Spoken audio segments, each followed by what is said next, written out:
قصيدة شاب يوم شاف ولد حبيبته بعد 8 سنوات. شاعرنا حب بنت، حب ملك الأحاسيسه، وأهلها زوجوها من رجال ثاني، ضاقت بها الدنيا ورحل عن ديرته يمكن ينسى مصيبته. وبعد 8 سنين يوم حس انه تعافى من جراحه رجع للديرة، وبأول يوم شاف عيال صغار يلعبون قدام بيته، وبلمحة بصر كأنه شاف حبيبته، وقرب للعيال وعرف ان هالولد هو ولد حبيبته، وبدون شعور قبله وضمه وقال هالقصيدة.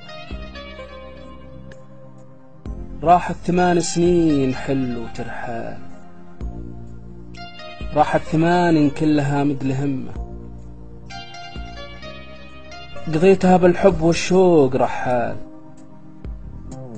شوق تحدى كل ياسه وهمه،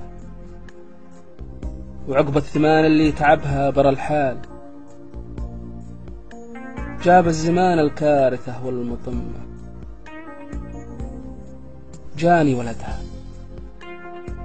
جاني ولدها يبتسم بين الأطفال، ومن بسمته ذكرت أنا بسمة أمه، وركضت له دمعتي على الخد همال، ومن كثر شوقي قمت بالحيل أضمه. ساعة حضنت الطفل في يدي مال، شميت ريحتها على أطراف كمه، واستلهمت نفسي مقاديم الأهوال، وتم الضياع وكدت لي متمه.